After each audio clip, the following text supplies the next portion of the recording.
आगे बढ़ते हैं। देखिए, पीडीपी प्रमुख महबूबा मुफ्ती ने एक बार फिर से घाटी में धारा 370 की वापसी का राग छेड़ दिया है। महबूबा मुफ्ती ने नेशनल कॉन्फ्रेंस की सरकार को चेतावनी देते हुए कहा कि वो विधानसभा में ऐसा कोई रिजोल्यूशन पास नहीं करे जिससे धारा 370 की वापसी मुश्किल हो जाए। वहीं महबूबा मुफ्ती ने केंद्र सरकार से पाकिस्तान के साथ फिर से व्यापार करने की मांग कर जम्मू कश्मीर की सियासत को गरमा दिया है। देखिए,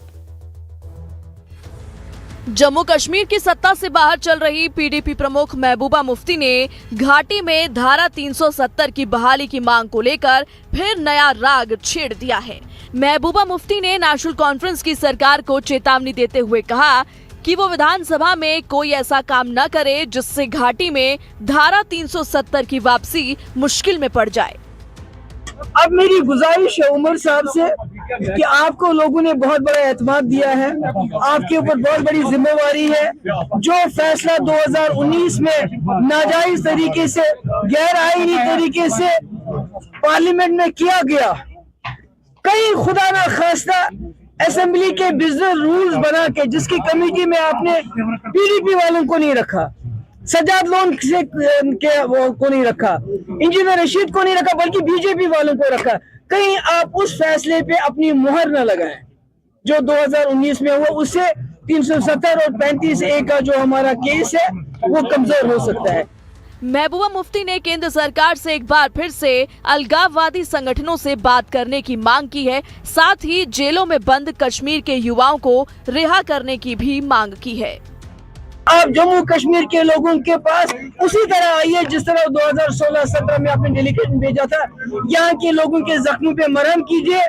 यहाँ के लोगों को आपने बहुत तकलीफ दी है, उस तकलीफ को दूर कीजिए। जो जेलों में हमारे नौजवान हैं, जो अंडर ट्रायल है, जिनका केस भी नहीं चल रहा है, उनको वापस कश्मीर लाइए ताकि उनके माँ बाप उनका चेहरा देखे।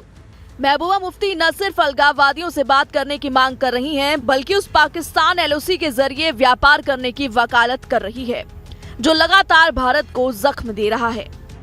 जो आपने रावलाकोट बंद कर दिया कारोबार, आपने मुजफ्फराबाद बंद कर दिया, उसको शुरू कीजिए। बल्कि जम्मू का सियालकोट भी खोलिए। जो मुफ्ती साहब ने आपको एक रोड मैप दिया था, उस पे चलिए, ताकि अगर आप जम्मू कश्मीर को अपने साथ रखना चाहते हैं इज्जत से, अगर आप घसीटना चाहते हैं वो अलग बात है, अगर इज्जत से रखना चाहते हैं तो यही वक्त है कि आप जम्मू कश्मीर के लोगों के पास आके उनके जख्मों पे मरहम कर सकें।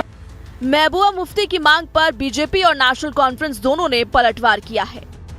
महबूबा जी जब पावर में नहीं होती हैं तो वो बहुत सारी बातें कहती हैं, और जब पावर में होती हैं तो बहुत सारी बातें कहना से पीछे रहती हैं, वो बातों से किनारा काटती हैं। ये उनकी बड़ी पुरानी आदत है। इस टाइम पे पीडीपी जम्मू कश्मीर में कहीं पे भी स्टैंड नहीं करती। जम्मू कश्मीर के अवाम ने पीडीपी को उनका आईने में चेहरा दिखा दिया, लेकिन इस तरह की बातें इस टाइम पे वो कर रही हैं।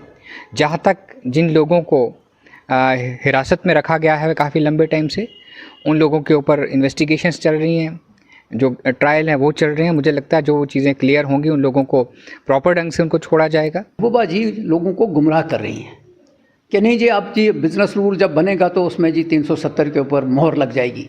कौन सी मोहर लग जाएगी? हमें मालूम है कि हम यूटी में चल रहे हैं इस वक्त। सबको मालूम है कि यूटी में कुछ लिमिटेशंस हैं। बिजनेस रूल बनेंगे, जब बहाल होगी तो उसके बाद बाकी चीज़ें हो जाएंगी। तब तक तो सिस्टम को चलाना है ना। जम्मू कश्मीर में शांति और विकास को लेकर केंद्र सरकार के साथ मुख्यमंत्री उमर अब्दुल्ला लगातार बात कर रहे हैं। घाटी में सरकार बनने के बाद उमर अब्दुल्ला 2 बार केंद्रीय गृह मंत्री से मुलाकात कर चुके हैं।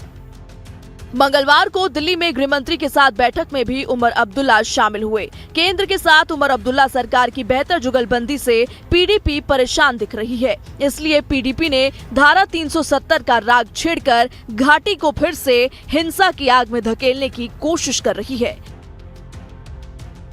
Ravindra Srivastava, live times, Jammu. खबरों का